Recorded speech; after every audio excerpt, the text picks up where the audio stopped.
Cardi, I don't wanna be a... Assalamualaikum warahmatullahi wabarakatuh. Perkenalkan, nama saya Nadinda Giskayu Suroso. Saya mahasiswi Universitas Mercu Buana. Ya, di sini saya akan menjelaskan materi mata kuliah teori ekonomi tentang pendapatan nasional. Ya, adapun definisi pendapatan nasional. Definisi pendapatan nasional ada tiga, diartikan dalam tiga definisi. Yang pertama adalah cara produk neto. Cara produk neto adalah nilai seluruh produk barang dan jasa yang diproduksi dalam suatu negara selama satu periode tertentu. Yang kedua adalah cara pendapatan. Cara pendapatan adalah jumlah pendapatan yang diterima oleh seluruh faktor produksi dalam suatu negara selama satu periode. Yang ketiga adalah cara pengeluaran. Cara pengeluaran adalah jumlah pengeluaran untuk membeli barang dan jasa yang diproduksi dalam suatu negara selama satu periode. Adapun istilah-istilah di dalam pendapatan nasional. Ada dua istilah di pendapatan nasional. Yang pertama adalah produk domestik bruto atau PDB, atau yang bisa juga disebut gross domestic product atau GDP. Di dalam istilah pendapatan ini, barang dan jasa diproduksi dalam 1 tahun. Nilai barang dan jasa diproduksi milik negara dan negara asing, jadi bisa import dan ekspor. Yang kedua adalah produk nasional bruto PNB atau Gross National Product, GNP. Ini nilai barang jasa yang diproduksi oleh negara tersebut saja, dia tidak bisa ke negara asing. Adapun konsep pendapatan nasional, terdapat 3 konsep di dalam pendapatan nasional. Yang pertama, pendapatan nasional harga berlaku dan harga tetap. Yang kedua, pendapatan nasional harga pasar dan harga faktor. Yang ketiga, harga bruto dan harga neto.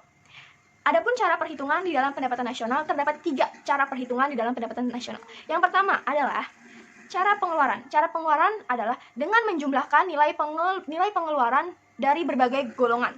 Nilai pengeluaran dari berbagai golongan yang memiliki rumus Y sama dengan C plus I plus G ditambah buka kurung X kurang M tutup kurung. Yang kedua adalah neto. Neto adalah menjumlahkan nilai tambah yang diwujudkan dari berbagai sektor perekonomian. Yang ketiga adalah cara pendapatan. Ini sangat mudah dihitung dengan cara menjumlahkan semua jenis pendapatan yang ada di perusahaan. Misalnya pendapatan kerja, pendapatan usaha perseorangan, pendapatan sewa, bunga neto, keuntungan perusahaan, itu ditambahkan semuanya dan akan mendapatkan pendapatan nasionalnya. Ya, adapun kegunaan dari pendapatan nasional. Kegunaan data pendapatan nasional itu apa sih? Untuk apa kita menghitung pendapatan nasional di suatu perusahaan, untuk apa? Yang pertama adalah memberi informasi mengenai struktur kegiatan ekonomi. Yang kedua, menilai prestasi kegiatan ekonomi. Yang ketiga, menentukan tingkat pertumbuhan ekonomi yang dicapai. Yang keempat, memberi gambaran mengenai taraf kemakmuran suatu perusahaan itu, naik turunnya perusahaan itu. 5, untuk membuat ramalan dan perencanaan di tahun yang akan datang. Apa yang akan kita buat di tahun yang akan datang? Ya, cukup sekian penjelasan materi tentang pendapatan nasional dari saya, dan kami akan menjelaskan banyak materi yang akan dijelaskan oleh teman saya selanjutnya. Terima kasih. Oke, baiklah, saya Rena Sustasia. Saya akan menjelaskan tentang keseimbangan ekonomi 2 sektor. Perekonomian 2 sektor ialah perekonomian antara rumah tangga dengan perusahaan. Perekonomian 2 sektor terdiri dari sektor rumah tangga dan perusahaan tanpa adanya terkaitan dengan urusan pemerintahan dan perdagangan luar negeri. Hubungan konsumsi dengan pendapatan disposable, pendapatan yang rendah, rumah tangga akan mengambil tabungan untuk konsumsi. Yang kedua, pendapatan naik, pengeluaran konsumsi juga menaik. Yang ketiga ialah ketika pendapatan tinggi, rumah tangga tersebut akan menabung buat jangka waktu yang lebih panjang. Kecenderungan konsumsi ada 2, yaitu kecenderungan konsumsi marginal dengan kecenderungan konsumsi rata-rata atau average. Kecenderungan menabung juga ada 2, yaitu kecenderungan menabung marginal. Yang kedua ialah kecenderungan menabung average atau rata-rata. Pendapatan biasanya dilambangkan dengan huruf Y, konsumsi C, tabungan S. Fungsi konsumsi dan tabungan ialah, fungsi konsumsi adalah hubungan antara tingkat konsumsi rumah tangga dalam perekonomian dengan pendapatan nasional atau yang sering disebut pendapatan disposable. Fungsi konsumsi dilambangkan dengan huruf C sama dengan A tambah BY atau C sama dengan A tambah BYD. Sedangkan fungsi tabungan ialah hubungan antara tingkat tabungan rumah tangga yang sebelumnya dihitung dalam perekonomian rumah tangga dengan pendapatan nasional atau yang sering disebut dengan pendapatan disposable. Rumusnya ialah S sama dengan min A ditambah 1 kurang B kali Y. Untuk lain konsumsi dan tabungan itu ada kekayaan yang telah terkumpul, suku bunga tabungan, sikap hemat, keadaan perekonomian suatu rumah tangga, distribusi pendapatan nasional atau pendapatan disposable, dan masih banyak yang lainnya. Investasi merupakan pengeluaran untuk melakukan pembelian modal atau saham yang dengan jangka waktunya panjang atau lebih memikirkan masa depan daripada masa pendek atau masa yang cuman jangka waktunya setahun. Kalau investasi itu lebih memikirkan jangka waktu 5 tahun atau 10 tahun ke depan.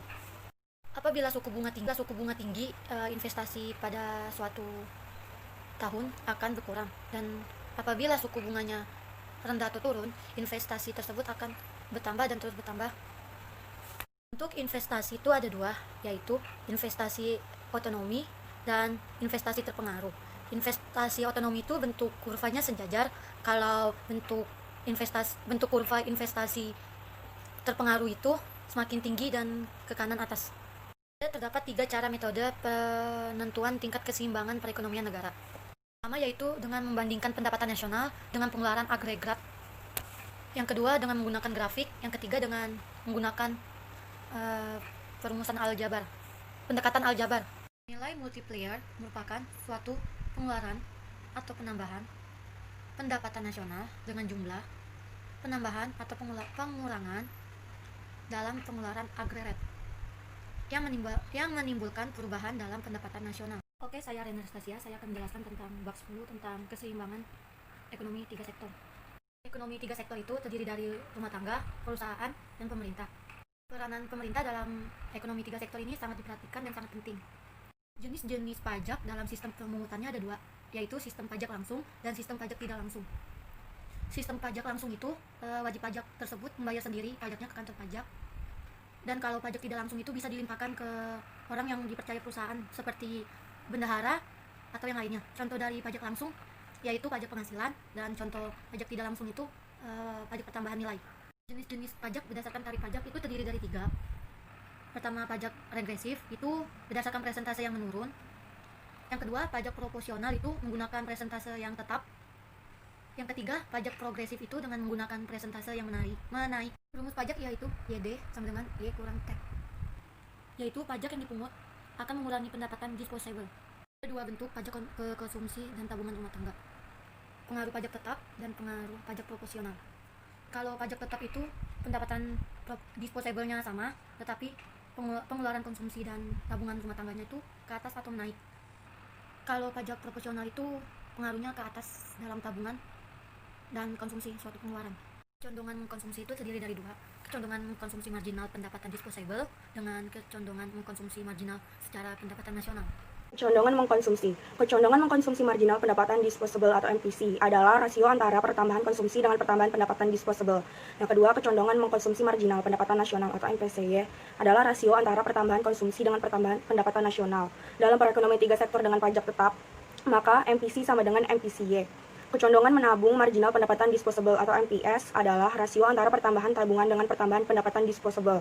Kecondongan menabung marginal pendapatan nasional atau MPSY adalah rasio antara pertambahan tabungan dengan pertambahan pendapatan nasional. Dalam perekonomian 3 sektor dengan pajak tetap, maka MPS sama dengan MPSY. Pengeluaran pemerintah. Penentu pengeluaran pemerintah: yang pertama, proyeksi jumlah pajak yang diterima. Yang kedua, tujuan-tujuan ekonomi yang ingin dicapai. Yang ketiga, pertimbangan politik dan keamanan. Fungsi pengeluaran pemerintah sejajar dengan sumbu datar, di mana besarnya pengeluaran pemerintah tidak tergantung pendapatan nasional dalam kurung perbelanjaan otonomi. Syarat keseimbangan. Keseimbangan perekonomian 3 sektor. Penawaran agregat sama dengan pengeluaran agregat. Y sama dengan AE atau Y sama dengan C tambah I tambah G. Pendapatan rumah tangga akan digunakan untuk 3 tujuan, sama dengan Y sama dengan C tambah S tambah T. Maka berlaku keseimbangan dalam pendapatan nasional, yaitu C tambah I tambah G sama dengan C tambah S tambah T. I tambah G sama dengan S tambah T. Jadi dapat disimpulkan bahwa dalam perekonomian 3 sektor keseimbangan akan berlaku dalam keadaan Y sama dengan C tambah I tambah G. I tambah G sama dengan S tambah T.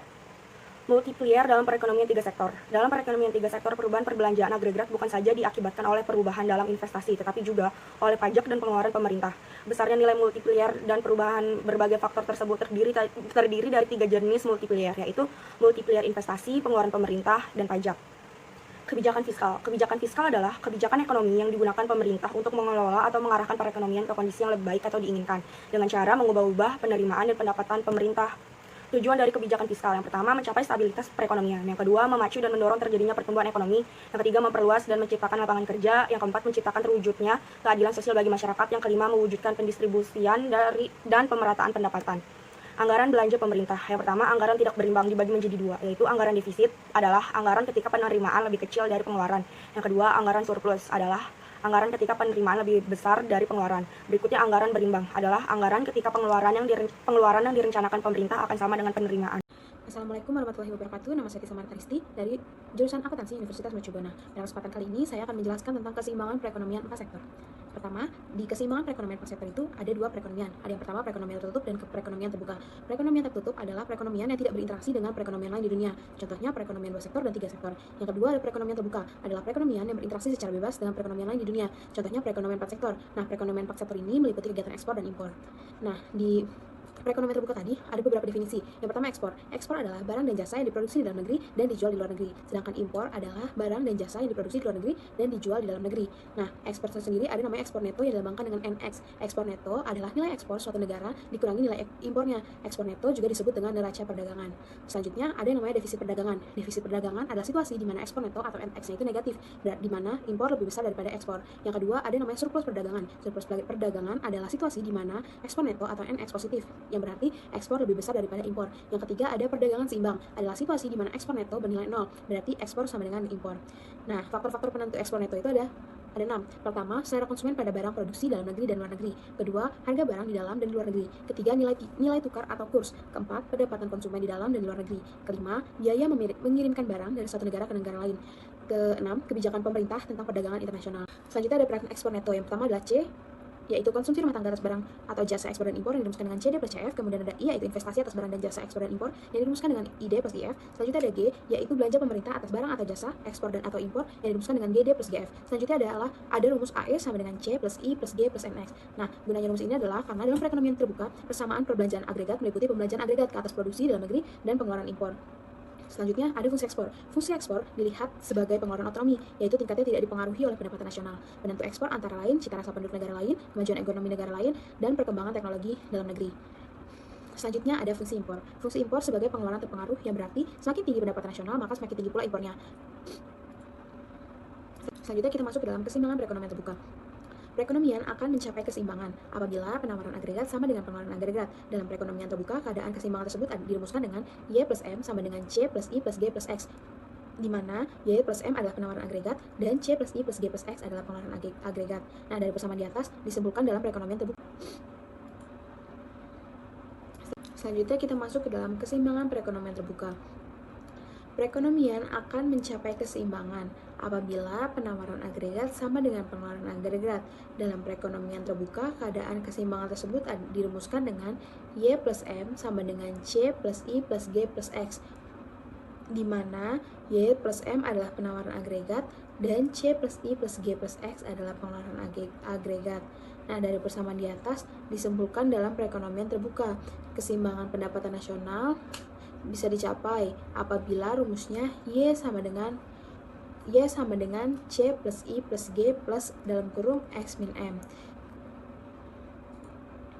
Selanjutnya kita masuk ke dalam rumus multiplier dalam perekonomian terbuka. Di multiplier dalam perekonomian terbuka ada dua rumus tentang sistem pajak, yaitu sistem pajak proporsional yang dirumuskan dengan delta Y sama dengan 1 dibagi 1 min B dalam kurung 1 min T plus M dikali delta X, di mana T sama dengan persentase pajak dan M sama dengan persentase impor.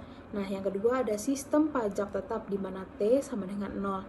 Rumusnya delta Y sama dengan 1 per 1 min B plus M dikali delta X. Nah, sekarang kita masuk ke dalam perekonomian terbuka.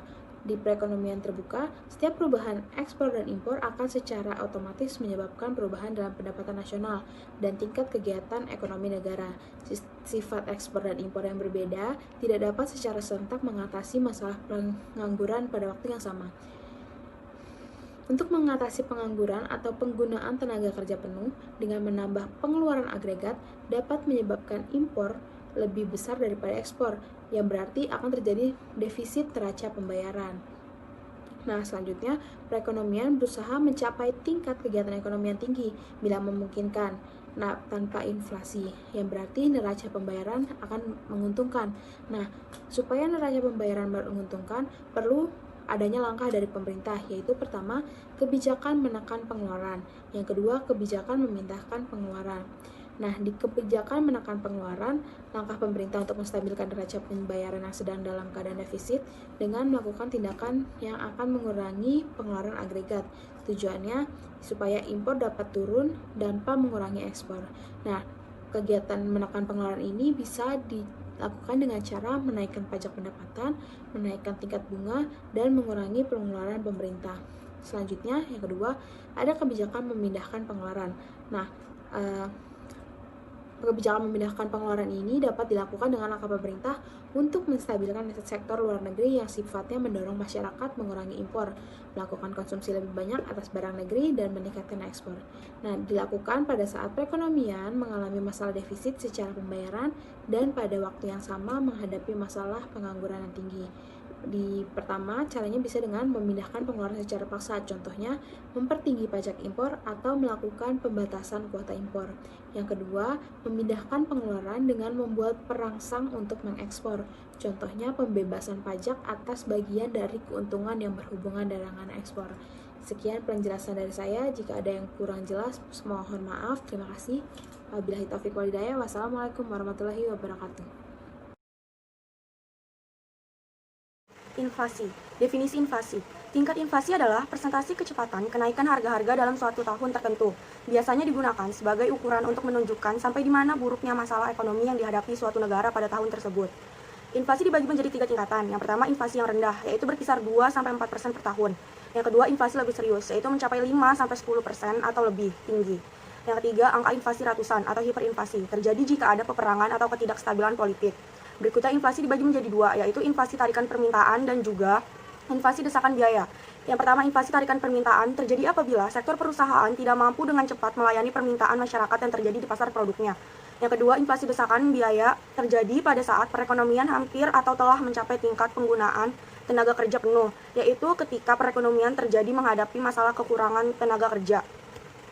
Dampak inflasi terhadap perekonomian. Yang pertama, dampak negatif pada perekonomian. Pengalaman dari beberapa negara yang pernah mengalami hiperinflasi menunjukkan bahwa inflasi yang buruk akan menimbulkan ketidakstabilan sosial dan politik dan tidak mewujudkan pertumbuhan ekonomi. Yang kedua, dampak terhadap individu-individu dan masyarakat diantaranya adalah pertama, memperburuk distribusi pendapatan. Yang kedua, pendapatan real merosot. Yang ketiga, nilai real tabungan merosot. Keterkaitan inflasi dan pengangguran. Bila tingkat pengangguran rendah, maka inflasi akan terjadi. Makin rendah tingkat pengangguran, makin tinggi tingkat inflasi. Sebaliknya, apabila terdapat masalah pengangguran yang serius, tingkat harga relatif stabil. Selanjutnya, keterkaitan inflasi dan pengangguran terdapat kurva Phillips. Pengertiannya diantaranya sebagai berikut. Apabila tingkat pengangguran sangat rendah, tingkat upah semakin cepat kenaikannya. Perhatikan titik E dan F. Titik E menggambarkan pengangguran adalah 3% dan kenaikan upah 9%. Sedangkan titik F menggambarkan tingkat pengangguran adalah 4% dan tingkat kenaikan upah mencapai 6,5%. Apabila tingkat pengangguran relatif tinggi, kenaikan upah relatif lambat. Keadaan ini ditunjukkan dengan jelas oleh pergerakan dari titik C ke titik D.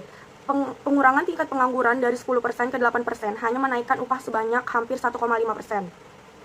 Berikutnya ada grafik tingkat pengangguran. Pada waktu pengangguran tinggi, kenaikan harga-harga relatif lambat, tapi makin rendah, pengangguran akan semakin tinggi tingkat inflasi yang terjadi. Pengangguran yang dianggap tinggi tersebut sekali lagi mendorong pemerintah menjalankan kebijakan fiskal dan moneter. Peristiwa yang sama berulang kali kembali, perbelanjaan agregat, kegiatan perusahaan meningkat dan lebih banyak pekerjaan digunakan. Maka pengangguran menurun dan pendapatan nasional bertambah, tapi inflasi juga meningkat. Inflasi yang makin tinggi menyebabkan tuntutan kenaikan gaji yang semakin tinggi pula. Mereka ingin mempertahankan pendapatan real. Keuntungan perusahaan-perusahaan mulai merosot dan banyak yang mengalami kerugian. Mereka akan mengurangi penggunaan tenaga kerja dan pengangguran meningkat kembali dan akhirnya mencapai tingkat alamiah. Dari analisis ini dapat disimpulkan bahwa apabila pengangguran telah mencapai tingkat alamiah, usaha-usaha pemerintah untuk mengurangi tingkat pengangguran pada akhirnya bukan mengakibatkan penurunan tingkat pengangguran, tetapi mengakibatkan kenaikan harga-harga. Dengan kata lain, dalam jangka panjang, kurva Phillips berbentuk tegak lurus atau vertikal. Pengangguran akan tetap sebesar UN walau seberapa tinggi pun tingkat inflasi. Kemudian pengangguran. Pengangguran dapat dibedakan menjadi 3 jenis, yaitu pengangguran konjungtor, pengangguran struktural, dan pengangguran normal atau pengangguran friksional. Ketiga jenis pengangguran ini dapat dikelompokkan sebagai pengangguran terbuka, yaitu dalam periode di mana tenaga kerja menganggur mereka tidak melakukan sesuatu pun pekerjaan. Di samping itu, di negara-negara berkembang terdapat pengangguran lainnya, yaitu pengangguran tersembunyi, pengangguran bermusim, dan setengah menganggur. Dampak negatif dari pengangguran. Yang pertama, dampak buruk terhadap perekonomian. Pengangguran menyebabkan masyarakat tidak memaksimalkan tingkat kemakmuran yang mungkin dicapainya. Pengangguran juga menyebabkan pendapatan pajak pemerintah berkurang. Kemudian, pengangguran tidak menggalakkan pertumbuhan ekonomi, karena pengangguran menimbulkan dua akibat buruk terhadap kegiatan sektor swasta. Kemudian, dampak buruk terhadap individu dan masyarakat. Yang pertama, pengangguran menyebabkan kehilangan mata pencarian dan pendapatan. Yang kedua, pengangguran dapat menyebabkan kehilangan keterampilan. Yang ketiga, pengangguran juga dapat menimbulkan ketidakstabilan sosial dan politik. Halo semua, perkenalkan nama saya Raffena Zaran. Saya akan membawakan modul ke-13 tentang uang, peran lembaga keuangan, dan penawaran uang. Hari ini saya akan menjelaskan tentang perekonomian. Perekonomian itu dibedakan menjadi dua, ada perekonomian barter dan ada juga perekonomian uang. Kalau perekonomian barter itu kegiatan ekonominya masih sangat sederhana dan menggunakan barang sebagai alat tukar dan pembayaran. Kalau perekonomian uang itu kegiatan ekonominya sudah menggunakan uang sebagai alat tukar dan pembayarannya. Dan ada beberapa kelemahan dan masalah atau kendala yang dihadapi pada perekonomian barter. Kelemahan yang pertama, dia dapat menghambat perekonomian. Yang kedua, perdagangannya terbatas. Sedangkan masalah atau kendala yang dihadapi pada perekonomian barter, yang pertama, perekonomian barter itu memiliki syarat kehendak yang selaras. Jadi kita nggak selamanya bisa dapetin barang yang kita inginkan. Terus kita jadi sukar untuk menyimpan kekayaan, kita penentuan harganya juga jadi sukar, terus minat pembelinya juga terbatas karena tergantung syarat penjualnya ingin memberikan barang seperti apa. Dan selanjutnya saya akan menjelaskan tentang definisi dan ciri-ciri uang. Dari bahasan yang di atas, itu kita bisa dapat simpulkan bahwa diciptakannya uang sebagai alat untuk memperlancar kegiatan tukar-menukar. Untuk itu, uang juga harus memenuhi karakteristik dan syarat-syarat tertentu. Yang pertama, dia nilainya tidak berubah dari waktu ke waktu, dia mudah dibawa-bawa, mudah disimpan, tahan lama, dan jumlahnya terbatas. Dahulu kala, kita alat tukar-menukarnya berupa emas dan perak, namun karena adanya perdagangan yang melonjak tinggi 2 kali lipat sebelum-sebelumnya, maka dari itu alat tukar kita berubah menjadi uang. Bahkan sampai sekarang, uang kertas dan uang giro menjadi salah satu alat tukar yang utama dari seluruh negara yang ada di dunia.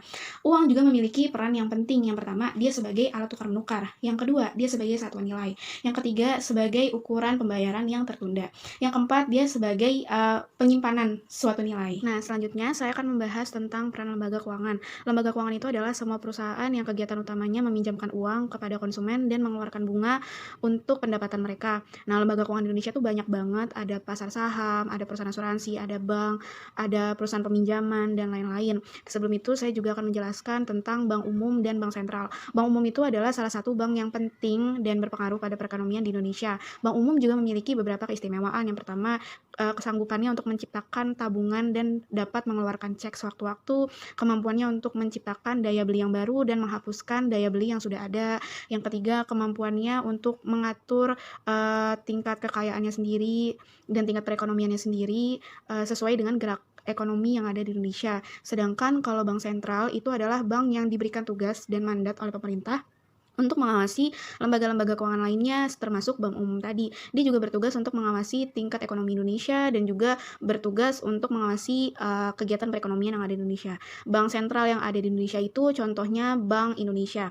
Nah, sekarang saya akan menjelaskan tentang perbedaan antara bank umum dengan bank sentral. Kalau bank sentral itu bank yang diberikan tugas oleh pemerintah dan mandat oleh pemerintah, sedangkan kalau bank umum itu adalah bank milik swasta. Kalau bank sentral dia bisa mengeluarkan uang berupa uang kertas ataupun logam, sedangkan bank umum itu tidak bisa. Kalau bank sentral dia berfungsi untuk mengawasi lembaga keuangan, tingkat perekonomian dan kegiatan ekonomi, sedangkan kalau bank umum serta-merta untuk mencari keuntungan mereka sendiri. Sekarang saya akan membahas tentang uang giro atau uang giral. Nah, uang giral atau tabungan giral itu namanya rekening koran. Nah, tabungan giral ini ada dua, ada tabungan giral utama dan ada tabungan giral derivatif. Selanjutnya, saya akan menjelaskan tentang kebijakan moneter. Kebijakan moneter adalah salah satu kebijakan untuk mengatur persediaan uang di suatu negara untuk tujuan tertentu, misalnya untuk menahan inflasi ataupun semacamnya. Dan kebijakan moneter ini juga berguna untuk menjaga keseimbangan internal dalam pertumbuhan ekonomi dan menjaga pertumbuhan ekonomi di Indonesia tetap tinggi. Nah, jenis-jenis kebijakan moneter ini ada dua macam, ada kebijakan moneter ekspansif dan ada kebijakan moneter kontraktif. Kalau kebijakan moneter ekspansif itu adalah kebijakan yang dalam rangka menambah jumlah uang yang beredar untuk mengatasi pengangguran. Sedangkan kebijakan moneter kontraktif itu adalah salah satu kebijakan yang dalam rangka untuk mengurangi jumlah uang yang beredar untuk menahan inflasi. Nah, kebijakan moneter itu sendiri juga memiliki beberapa instrumen, diantaranya operasi pasar terbuka, fasilitas diskonto, kemudian ada rasio cadangan wajib, ada imbauan moral. Kemudian tujuan kebijakan moneter adalah untuk menjaga kestabilan nilai rupiah, untuk menjaga harga barang dan jasa ketika terjadi inflasi, dan untuk menahan laju inflasi. Kemudian saya dari modul ini menemukan salah satu kasus di mana Indonesia akan dijadikan sebagai gerakan non-tunai. Apakah gerakan non-tunai ini akan menghilangkan uang tunai yang ada di Indonesia? Menurut saya tidak, karena masih banyak sekali daerah di Indonesia yang tidak terjangkau dengan internet. Seperti yang kalian tahu, kalau seandainya kita menggunakan uang elektronik, kita perlu registrasi di internet. Yang kedua, masih kurangnya edukasi pada sistem pembayaran non-tunai. Jadi nggak semua orang tahu tuh cara pakai OVO, GoPay, ataupun yang lainnya. Dan masih banyak pembayaran tunai yang ada pada beberapa tempat di Indonesia, dan tidak semuanya melakukan pembayaran non-tunai. Seperti itu. So, itu dia pembahasan materi dari kami dari modul 8 sampai ke 13. Dan kami harap kalian semua bisa mendapatkan ilmu pengetahuan yang baru dan dapat enjoy dengan video kami. Dan maaf jika kalau ada salah pengucapan atau salah artian kata dan semacamnya. So inilah akhir dari video kami. Jangan lupa like, comment, dan subscribe guys. See you on the next video. Bye-bye.